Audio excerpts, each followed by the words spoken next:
जीवों को बर्बाद कर दिया इन लोगों ने।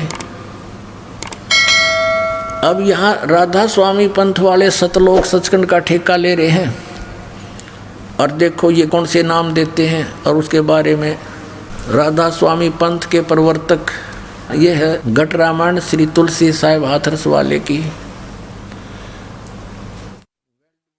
बेलविडियर प्रिंटिंग प्रेस इलाहाबाद से। ये घट रामायण एक भाग सतगुरु तुलसी साहिब हाथरस वाले की रची हुई। इसके 27 पृष्ठ पे हम आते हैं। इस पे ये 500 नाम काल के बताए हैं। अंतर गुफा तहाँ चल जाऊं जहाँ साहिब के दर्शन पाऊं, 500 नाम जीव जब भाख्या, 6वां नाम गुप्त कर रख्या। ये राधा स्वामी वाले नहीं छठेगा बिना मेरा 5 पे घाटा जोड़े ओंकार ओंकार ज्योति निरंजन सोहम और सतनाम। ये सोहम परमात्मा से ले लिया और सतनाम ये एक जाप बतावें। 500 नाम काल के जानो तब दानी मन शंका आनो, निर्गुण निराकार निर्वाणी धर्म राय यूं 5 बखानी, जीव नाम निज कह विचारी जान बूझ दानी झकमारी। ये 500 नाम काल के ओंकार ओंकार ज्योति निरंजन सोहम और सतनाम कहती है। सतनाम ये जाप भी बतावें और तरह के जो ये तो सदा बुमड़ा खावें। अब यहाँ देखो, दानी सुनो विधि बात हमारी, हम चले जाऊं पुरुष दरबारी, सुरत नरत ले लोक सिधाऊं, आदि नाम ये सत्य ओम तत्सत में यो सत्य है, गुप्त है। आदि नाम ये भी गुप्त है, ये आदि नाम नहीं है और मंत्र है, उसको सार नाम कहते हैं। आदि नाम ले काल गिराऊं, इससे तक काल बेहोश हो जाता है इस मंत्र के जापते हैं। और सत नाम ले जीव उभारी, ये 2 अक्षर का मंत्र है जिसमें एक ओम है, सत नाम 2 अक्षर का और एक तत् सांकेतिक। इससे जीव उभरेगा, इससे पाप नाश होंगे, निर्मल होगा, सत भक्ति बनेगी और अस चल जाऊं पुरुष दरबारी। ये तुलसीदास हाथरस वाले ने कबीर साहब की वाणी पढ़ रखी है। इसका समझ में कुछ आया नहीं, लेकिन सतनाम और आदि नाम इसका भेद इसके पास नहीं था, लेकिन लिखवा दिया मालिक ने इसके कर कमलों से। अब ये 5 नाम जाप करते हैं, ओंकार ओंकार ज्योति निरंजन सोहम और सतनाम आदि।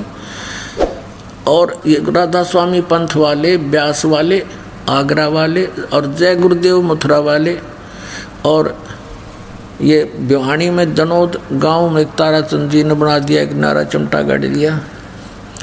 ये भी 5 नाम दिया। और इनका सार शब्द, सार नाम क्या है जनोद वालों का, बोला राधा स्वामी हमारा सार नाम है। और राधा स्वामी बैठा भूत बना बुक्की में, ये उनका सार नाम हुआ बैठा।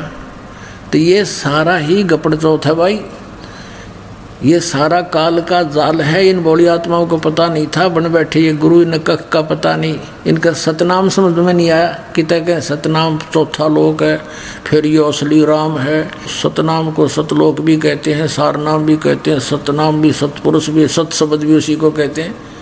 ये मूर्ख खाक जाने थे सतलोक के बारे में। और सिरसा वाले कौन सा जाप करते हैं, अकाल मूर्त सब स्वरूपी राम सतपुरुष।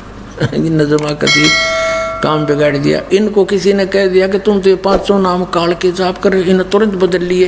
पहले तो वो खेमामल जी जो फाउंडर ऑफ द सच्चा सौदा सिरसा वाले का, वो भी 5 नाम जाप करता था। फिर बाद में इन्होंने ये 3 नाम जाप शुरू कर दिया कि कौन के बोलेगा, ले कर दियो हमारा क्या करेगा।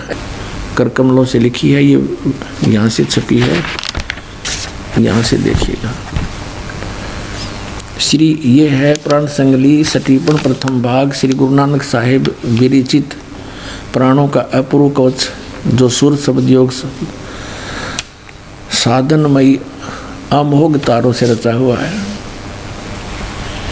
प्रकाशक हैं Belvedere printing works 56A 13 Motilal अवलिक 13 मोतीलाल नेहरू रोड इलाहाबाद से।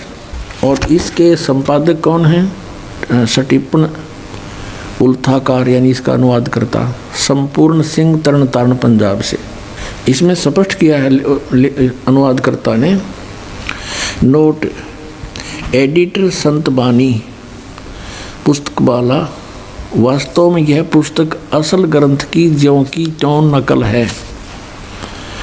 नकल देवनागरी अक्षरों में है, उसका उल्था या तर्जमा नहीं है। जो कि जो है उसका कोई उल्था नहीं है इसमें। अब इसके जीवन चरित्र में नानक साहिब जी का जीवन चरित्र लिखा इस महापुरुष ने। इस पुस्तक के 15 पृष्ठ पर स्पष्ट किया है। संवत 1554 में गुरुजी एक दिन नियमानुसार पहर रात कर रहे सेवक के साथ बेई नदी पर स्नान को गए तो वहाँ एक साधु से भेंट हुई, जिसने चेताया कि बाबा नानक जी तुम किस काम के लिए इस संसार में भेजे गए हो, तुम्हारे लिए सच्चे दरबार से क्या आज्ञा है और क्या कर रहे हो। इस पर गुरुजी उस साधु के साथ बेई नदी में घुसकर 3 दिन तक गुप्त रहे। और ये कंसेप्ट इन्होंने क्लियर कर ही दिया है कि मुझे जिंदा महात्मा के रूप में वो संत मिले और यही परमात्मा पूर्ण ब्रह्म सतपुरुष हैं। ये जिंदा महात्मा के रूप में आकर के उन महापुरुषों को मिलते हैं, अच्छी आत्माओं को, ये वेद गवाही देते हैं। और इसी तरह जिंदा महात्मा के रूप में किस किस को मिले, आदरणीय धर्मदास साहिब जी को मथुरा में मिले, आदरणीय मुल्कदास साहिब जी को मिले, आदरणीय दादू साहिब जी को सांभर में मिले, आदरणीय नानक साहिब जी को जिंदा महात्मा के रूप में वही परमेश्वर सतपुरुष यानी कबीर साहिब बेई नदी सुल्तानपुर के पास मिले। आदरणीय गिरिदास साहिब जी को गांव छुड़ानी जिला झज्जर हरियाणा वाले को खेतों में जंगल में गऊ चरा रहे थे जब 10 वर्ष के थे, वहाँ ये जिंदा महात्मा के रूप में मिले। आदरणीय घीसा दास साहिब जी को गांव खेखड़ा में मिले, जिला मेरठ उत्तर प्रदेश में। तो पुण्यात्माओं इतने प्रमाण हैं। और उन महापुरुषों ने यानी आदरणीय गरीबदास साहिब जी ने कहा कि हम सुल्तानी नानक तारे दादू को उपदेश दिया, वो जात जुलाहा भेद नहीं पाया, काशी माए कबीर होया। तो ये कंसेप्ट क्लियर हो गया कि श्री नानक देव जी के गुरु जी थे और बाबा जिंदा थे। हम इस बात को यहीं तक सीमित रखते हैं कि उनके गुरुजी थे, कोई बाबा जिंदा थे और वो पूर्ण परमात्मा के ने उस करतार ने उनको मिलाया। वो स्वयं कहते हैं कि करतार ने मुझे इतना बड़ा गुरु मिलाया है। और यही गरीबदास साहिब जी कहते हैं, अनंत कोट ब्रह्मांड का एक रति नहीं भारे, सतगुरु पुरुष कबीर हैं ये कुल के सिरजनहारे। तो इससे सिद्ध हो गया कि इन महापुरुषों के गुरुजी थे जिनको मोक्ष प्राप्त हुआ। अब प्रसंग आता है कि क्या कबीर साहिब जी के भी गुरुजी थे? यस, कबीर साहिब पूर्ण परमात्मा हैं, असंग ब्रह्मांड के स्वामी हैं और इनको गुरुजी की कोई आवश्यकता नहीं थी। लेकिन इन्होंने गुरु इसलिए बनाना अनिवार्य समझा कि आने वाले समय में काल का दाव लग जाएगा और ये कहा करेंगे काल के दूत संत। क्या कबीर जी ने कौन सा गुरु बनाया था? हमारे परम धनी ने भी ना बनाया। लेकिन इनके परम धनी का तो दिखा दूँ आपके सामने सारा सांग के बना इसके संग। लेकिन परमेश्वर ने स्वयं इस मर्यादा को बनाए रखने के लिए ये वाणी बोली, गुरु बिन माला फेरते गुरु बिन देते दान, गुरु बिन दोनों निष्फल है चाहे पूछो वेद पुराण। रामकृष्ण से कौन बड़ा उन्हों भी गुरु कीन और 3 लोग के वेदनी गुरु आगे आधीन।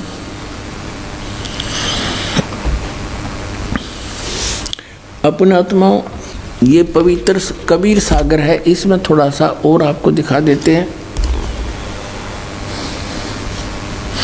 कि नानक साहिब जी को कौन गुरु मिले थे।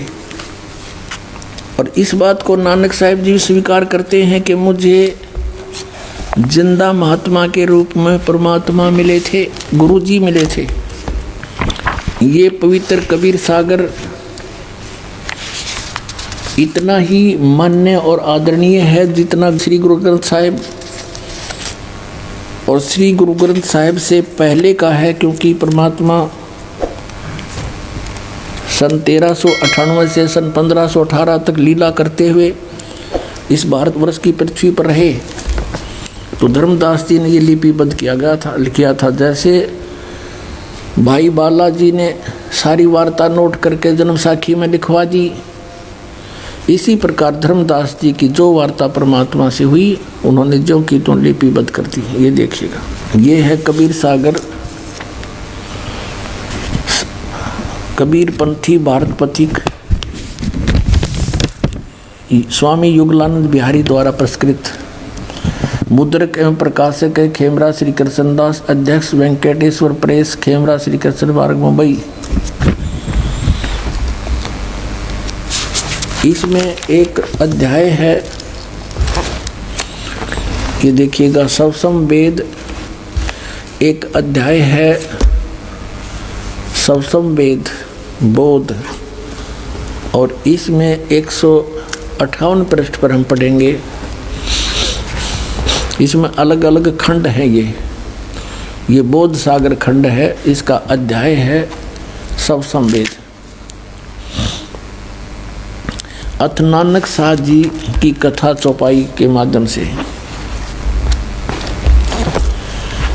नानक सा कीन तप भारी, बहुविध भय ज्ञान अधिकारी।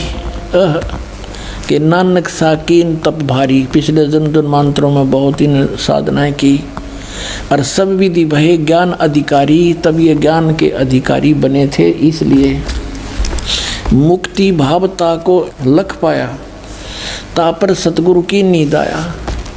जिंदा रूप धर्यो तब साई, प्रभु पंजाब देश चल आई। अनहद बानी कियो पुकारा, सुन के नानक दर्श निहारा। सुन के अमर लोक की बानी, जान पड़े निज समर्थ ज्ञानी। आवा पुरुष महागुरु ज्ञानी, अमर लोक की सुनी न बानी। जब नानक साहिब जी की और परमात्मा कबीर जी की जो जिंदा महात्मा के रूप में थे, उनकी जो वार्ता हुई, तो नानक साहब ने कहा कि जो आप कथा सुना रहे हो ये मैंने कभी नहीं सुनी। अर्ध सुनो प्रभु जिंदा स्वामी, कहाँ अमर लोक रहे निज धामी। अर्ध सुनो प्रभु जिंदा स्वामी, कहो न कही अमर निज बानी। धन कबीर परम गुरु ज्ञानी, धन कबीर परम गुरु ज्ञानी। सब पीरा के पीर, कोई न पावे तुमरो भेदा। खोजत के ब्रह्मा चौवेदा, जब नानक बहुते तप कीना। निरंकार बहुते दिन चीन्या, इस निरंकार से पुरुष निनारा। अजर दीपता की टकसारा। कबीर परमेश्वर ने बताया कि जिस निरंकार की आप पूजा करते हो, काल की, विष्णु रूप में वो प्रकट होता है। कहते हैं इससे वो परमात्मा भिन्न है। निरंकार से पुरुष निनारा, अजर दीप ताकी टकसारा। अजर दीप, उस अमर लोक के अंदर वो परमात्मा रहता है। पुरुष बिछो हुआ तब जबते, काल कठिन मगरो क्यों तबते। कहते हैं परमात्मा कि जब से आप परमात्मा से बिछुड़ कर आए हो, तब से तुम्हें इस काल ने रोक रखा है। आपने बड़ी भक्ति भी की। देखो, इत तब सरस भक्ति नहीं होई, क्योंकि परम पुरुष ना बैठो कोई। जब से हम ते बिछुड़े भाई, 60,000 जन्म तुम पाई। अब क्लियर कर दिया परमात्मा ने कि जब से हम ते बिछड़े भाई, जब ते यानी जिस समय से तुम हमसे बिछुड़कर काल के लोक में आए हो, 60,000 जन्म यहाँ तुम पाई। अच्छे जन्म 60,000 तो आपके हो लिए। दर दर जन्म भक्ति भल कीना, फिर काल चक्कर निरंजन दीना। कहते तुमने मनुष्य जीवन पा के और बहुत भक्ति करी, और फिर भी काल इस निरंजन ने तुम्हें इस जन्म मरण के चक्कर में डाले रखा। गहो मम शब्द तो उतरो पारा, बिन सत शब्द लह यम द्वारा। गहो मम शब्द, मुझसे उपदेश लो तो पार हो जाओगे, और बिना सत शब्द, इस सतनाम कहो, सत शब्द कहो, सच्चा नाम कहो, इसके बिना तुम यम के द्वार काल के मुंह में जाओगे। फिर क्या बताते हैं, तुम जैसे अच्छे पुण्यात्मा भी जब यहाँ चक्कर काट रहे हैं तो और जीव के पार बसाओगी। तुम बड़ भक्त भवसागर आवा, और जीव कोई कौन चलावा। और जीव की के चालेगी जब आप जैसे इतने बड़े भक्त भी यहाँ भवसागर में जन्म मरण के चक्कर में हो। निरंकार सब सृष्टि भुलावा, तुम करी भक्ति तो लौट क्यों आवा। इस काल ने, निरंकार ने सब सृष्टि को मूर्ख बना रखा है, बुला रखा है, भ्रमित कर रखा है, और तुमने अच्छी भक्ति करी थी तो आप वापस क्यों आ गए। फिर नानक साहब जी कहते हैं, धन पुरुष तुम यह पद बाकी, यह पद अमर गुप्त कह राखी। जब लग यम तुमको नहीं, ये गलत लिखा है, जब लोग हम तुमको नहीं पावा, अमर अपार भरम फैलावा। अगम अपार भरम फैलावा। कहो गोसाई हम ते ज्ञाना, परम पुरुष हम तुमको जाना। धन जिंदा प्रभु पुरुष पुराना, बिरले जन तुमको पहचाना। जिंदा वचन बहे दयाल पुरुष गुरु ज्ञानी, गहो पान परवाना बाणी। अब मंत्र दिया नानक साहिब जी को परमेश्वर कबीर जी ने जिंदा रूप में। भली बही तुम हमको पावा, सकलो पंथ काल को धावा। होय होय। कबीर परमेश्वर जी कह रहे हैं जिंदा महात्मा के रूप में नानक साहिब जी को कि भली बही तुम हमको पावा, आपने मुझे पा लिया, भली हुई, अच्छा हुआ आपके लिए, और सभी पंथ काल की पूजा पर लगे हुए हैं। ध्यावा माने ध्यान लगा रहे हैं। तुम इनसे अब बहे नारा, फिर जन्म ना हो तुम्हारा। अब तुम इन सब से अलग हो गए हो मेरा नाम लेके, अब तुम्हारा पुनर्जन्म नहीं होगा। बलि सुरत तुम हमको चीन्या, अमर मंत्र हम तुमको दीन्या। सब समवेद हम कही निज बानी, परम पुरुष गति तुम्हें बखानी। नानक साहब जी कहते हैं, धन पुरुष ज्ञानी करतारा, जीव काज प्रगटे संसारा। कि धन है हे परमात्मा, तुम हे करतार, हे ज्ञानी रूप में आप ही यहाँ पर आए हो, और संसार के कल्याण के लिए, जीवों के काज यहाँ पर आए हो, जीवों का कल्याण के लिए आए हो। धन करता तुम बंदी छोड़ा, बंदी छोड़े। धन करता तुम बंदी छोड़ा, ज्ञान तुम्हारा महाबल जोरा। कि आपके ज्ञान का में बहुत ताकत है, इसके आगे कोई नहीं टिक सकता। दिया दान गुरु किया उभारा, नानक अमर लोक पगधारा। अब इससे ये कंसेप्ट क्लियर हो गया कि श्री नानक जी को जो जिंदा महात्मा रूप में गुरु मिले थे वो कबीर परमेश्वर जी थे, काशी वाले धानक थे। उसके विषय में नानक साहब ने कहा है श्री गुरु ग्रंथ साहिब के 24 पृष्ठ पर, फाई सूरत मलुकी वेश, ए ठगवाड़ा ठगी देश, खरा सियाणा भोता भारी धानक रूप रहा करतार। फिर श्री गुरु ग्रंथ साहिब के 731 पृष्ठ पे कहा है कि नीच जात परदेसी मेरा, खिन आवे तिल जावे, और जाकी संगत नानक रहंदा कैसे मोड़ा पावे। अपनात्माओं, अब वहाँ आते हम जहाँ हमने आना था। अब हम आपको दिखाते हैं उस परम धनी को जिसको गुरु की आवश्यकता नहीं मानी गई, कि ये पूर्ण धनी था, इनको गुरु की कोई आवश्यकता नहीं थी, और उसकी के दुर्गति हुई फिर पांचों नाम काल के। अब देखिएगा वही जीवन चरित्र हजूर स्वामी जी महाराज का, शिवदयाल जी यानी राधा स्वामी के पंथ के प्रवर्तक का। इसके लेखक हैं लाला प्रताप सिंह सेठ उर्फ चाचा जी साहेब, यानी इनके छोटे भाई थे श्री शिवदयाल जी के। ये यहाँ से छपा है। और कौन इसके मुद्रक कौन है?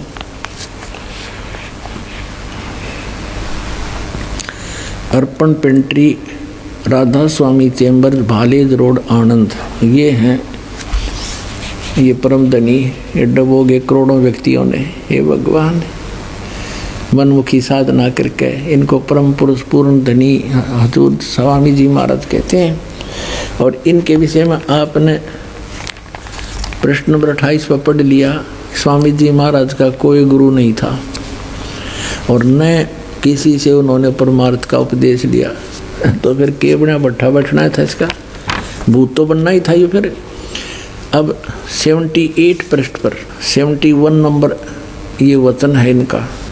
अब बुक्की जी का, जो कि शिब्बो जी की छोटी बहन थी, थोड़ा सा हाल लिखा जाता है। यह शिब्बो जी के कुछ अरसे बाद स्वामी जी महाराज के चरणों में आई थी। जब इन्होंने कुछ दिन सत्संग किया, वचन स्वामी जी महाराज के सुने और वे वचन हृदय में समा गए। तब इनके प्रेम की हालत अजीब थी कि जब स्वामी जी महाराज वचन अर्थ या अर्थ पोतियों का करते, तब इनकी आंखें सुर्ख अंगारा सी हो जाती थी, आंसू बराबर टपकते रहते थे और बहुत देर तक यानी घंटों उन वचनों का नशा बना रहता था। इस बुक्की में पहले भी भूत थे, इस बुक्की में पहले भी भूत प्रवेश थे। और जैसे गुरु नानक साहिब जी की वाणी, ये महापुरुष की वाणी को पढ़ रहे तो उनको उन भूतों को भी जी आनंद आता है कि वो भी तो प्राणी है, जीव है। भूत योनि में भी तो एक मनुष्य योनि ही है। भूत योनि जो है उनको स्थूल शरीर नहीं होता, सूक्ष्म शरीर होता है। तो वो अब पछताते हैं कि हमारा तो नाश हो गया। अब वो रो रहे हैं बुक्की में बैठ के, अन्यों को बेहोश हो जाती, अंगारा सी आँख हो जाती। ये भक्ति के लक्षण है। अंगारा सी तो भूत जिसमें हो उसकी याद दिखा दूँगा। कितने भक्त जो पहली बार आते हैं, जिनमें प्रेत होते हैं, उनकी क्या दशा होती है। फिर परमात्मा उनको यहाँ से कह देते हैं, जाओ भाई तुम भक्ति करो, तुम्हारा भी कल्याण हो जाएगा, मनुष्य जीवन पा जाओगे। तो भूत भाग जाते हैं, बुद्धिमान जो होते हैं। तो इसमें पहले भी भूत थे। अब देखो फिर क्या हुआ। अब देख, स्वामी जी महाराज कथा से फुर्सत पाकर हुक्का पीते थे।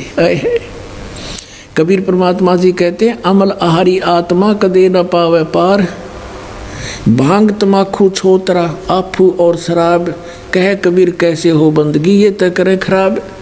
अरे हुक्का पाड़े, बता आप भूत बनना था, नाम पांचों काल के जाप करे। अब देखो, कथा से फुर्सत पाकर हुक्का पीते थे स्वामी जी महाराज, या अभ्यास का रस लेते थे। अभ्यास टट्टू का लिया था, बता इसने सतनाम का बेरा ना सतलोक का बेरा नहीं, सतपुरुष क्या सतनाम के है, पांचों नाम काल के जाप करें, हठ योग करें। इसमें ये किसी संत ने किया नहीं। अब देखो, अभ्यास का रस लेते थे या कथा कहने बैठते थे तो बुक्की जी महाराज के चरणों का अंगूठा मुंह में रखे हुए घंटों चरणामृत रस लेती रहती थी। और जब कोई मत्था टेकने के वास्ते हटाना चाहता तो वे चरण नहीं छोड़ना चाहती थी। तब मत्था टेकने वाले से कह दिया जाता था कि तुम दूसरे चरण पर मत्था टेक लो, इस प्यासी को मत हटाओ। अब ये राधा स्वामी वाले एक और बात कहा करते पहले कि तुम्हारे गुरुजी तो चरण छुआते हैं, और पूरे गुरु की ये पहचान होती है कि वो चरण नहीं छुआता, क्योंकि उन बच्चों ने इनके वो गुरुजी 1 किलोमीटर दूर से देखे हैं, ऊपर स्टेज पर बैठे। तो ये सोचते थे कभी ऐसा हुआ ही नहीं होगा। तो अब ये इनके परम धनी भी चरण छुआया करते, अंडरस्टूड हो गए थे। आगे देखो, वह बयान किया करती थी कि मुझे ऐसा रस आता जैसे कोई दूध पीता हो। इनके भजन का ये हाल था कि 8 घंटे 9 घंटे रोज भजन किया करती थी। बेहोश पड़ जाती थी या पड़ी रहती थी, भजन किया कर थी। बता भजन क्या करा, वो काल के 500 नामा का, वो कोई भजन करने के हैं ही नहीं, और बेहोश होकर गिर जाती थी। ये देखिएगा, इनको स्वामी जी महाराज के दर्शनों का पूरा आधार हो गया था। अब दर्शन के वो सामने बैठा रहे, बताओ दर्शन के रह गए फिर अलग से। वो तो सामने बैठे हैं, उसको अंदर देख ले चाहे बाहर देख ले, उसका क्या लाभ होगा बताओ। देखो, और सूरत भी ऊंचे देश में पहुंचती थी। इन नैना बिराव देश के है, सतनाम खान का है, पीने का है। वो सतनाम सतपुरुष है, सतनाम सचखंड है, सतनाम सतलोक है, सतपुरुष सार शब्द, ये सतनाम को ही बताते हैं। तो ऊंचा देश कहाँ जाएंगे ये। अब देखो, जब स्वामी जी महाराज अंतर ध्यान हुए, यानी उनकी मृत्यु हुई स्वामी जी महाराज की, तब बुक्की जी की यह कैफियत हुई कि दिन रात बेहोश पड़ी रहती थी और 2-2 दिन तक हाजत ज़रूरी को भी रफा करने नहीं जाती थी, फ्रेश होने नहीं जाती थी, और सूरत स्वामी जी महाराज के चरणों में लगी रहती थी। अब 80 पृष्ठ पर हम पढ़ रहे हैं। करीब 1.5 महीने तक यही हाल रहा। सबको खौफ हुआ कि शायद इनकी देह छूट जावे। तब स्वामी जी महाराज ने इनको दर्शन दिए और फरमाया कि जिस तरह तुम सेवा पेशतर किया करती थी उसी तरह से करो। और फिर उसी रोज से बुक्की जी भोग भी तैयार करती थी और मेरी पन्नी गली के मकान पर पहले दस्तूर के माफिक पलंग बिछाती और हुक्का भरती थी। अब उसके बुक्की में आ गया भूत बढ़ गए। वह पलंग अभी तक बिछा रहता है। गरज की जिस तरह पेशतर सेवा किया करती थी, यानी जब स्वामी जी जिया करते हुए थे तब उसको हुक्का भर के रोटी खिला के हुक्का भर के दिया करती थी, वो पिया करता था। उसी तरह से कुल काम करने लगी और स्वामी जी महाराज उनको ध्यान के समय में प्रगट दर्शन देते थे और कुल सेवा इसी तरह कबूल फरमाते थे, यानी और रोटी भी खाते थे और हुक्का भी पीते थे। कुल सेवा इसी प्रकार फरमाते थे, कबूल फरमाते थे। अब फिर बढ़ियो यहाँ से कि फिर उसी रोज से बुक्की जी भोग भी तैयार करती थी। मेरी पन्नी गली के मकान पर पहले दस्तूर के माफिक पलंग बिछाती, यानी अब छोटा भाई था इसके हिस्सा आ गया वो मकान जिसमें यो शिवदयाल जी रहा करता था, और हुक्का भी भरती थी। पलंग बिछाती, हुक्का भरती और खाना बनाती। वह पलंग अभी भी बिछा रहता है। गरज की जिस तरह से पेशतर सेवा किया करती थी, उसके जीते जी सेवा करती थी, उसी तरह से कुल काम करने लगी। और स्वामी जी महाराज उनको ध्यान के समय में प्रगट दर्शन देते थे, उसमें प्रवेश होकर के बोलते थे लाओ हुक्का भरो खाना लाओ, और कुल सेवा उसी तरह कबूल फरमाते थे। हुक्का भी पीते थे, हर रोटी भी खाते थे। बुक्की बैठ जाती पलंग पर डट के, उसका माँ बैठा था परम धनी, और वो कापी और रोटी खावे। बुक्की जी महाराज उनके आखिरी दम तक प्रगट रहे। इतने वार नहीं मरी, इसका भाई प्रगट रहे। और राधा स्वामी लोग बुक्की था इनका। ये क्या कहते हैं राधा स्वामी वाले, इनके सत्संग सुने का जीवरा होना है, इनके प्रवचन रोहतक में सुने थे एक दिन। तो ये क्या कह रहे हैं इनके दो प्रवचन करता कि ऊपर सतलोक है, अलखलोक है, कबीर साहब की वाणी है उसमें सारा लिखा हुआ, फिर अगमलोक है, और फिर उसके ऊपर अकहलोक है, और उसके ऊपर साडा राधा स्वामी लोक है। यानी जहाँ कबीर परमेश्वर ने सृष्टि रचने वाले ने अपनी रचना बताकर बंद कर दी, उसके ऊपर बताओ इन्होंने साडा राधा स्वामी लोक है। अब राधा स्वामी तो बुक्की थी उनका, अब उसमें बैठा बुक्की में हुक्का पाड़े रोटी खावे, और यूँ मुक्त हो गया। 5 नाम काल के जानो, वो तो सतनाम बिना, 2 अक्षर के नाम बिना, और आदि नाम यानी सार नाम बिना जीव मुक्ति नहीं हो सकती। इस वीडियो को लाइक करें, हमारे चैनल को सब्सक्राइब कर बेल आइकन जरूर प्रेस करें।